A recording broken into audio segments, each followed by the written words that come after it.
O'zbekiston Respublikasi Prezidentining qishloq xo'jaligi sohasida qo'shilgan qiymat solig'ini hisoblashning soddalashtirilgan tartibini joriy etish chora-tadbirlari to'g'risidagi farmoni mazmun mohiyatini chorvachilik, meva-sabzavotchilik hamda baliqchilik sohalarida faoliyat ko'rsatayotgan fermerlarga tushuntirish maqsadida Farg'ona shahrida o'quv seminari bo'lib o'tdi.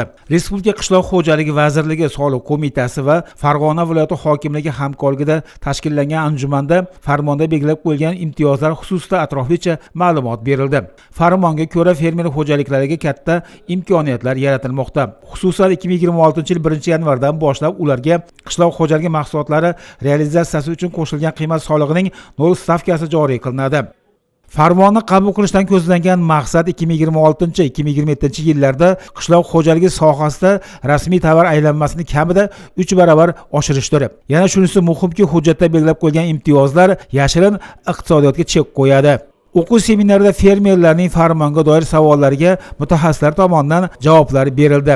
Prezident farmoni kelgusida taraqqiyotga xizmat qilishi aytib o'tildi.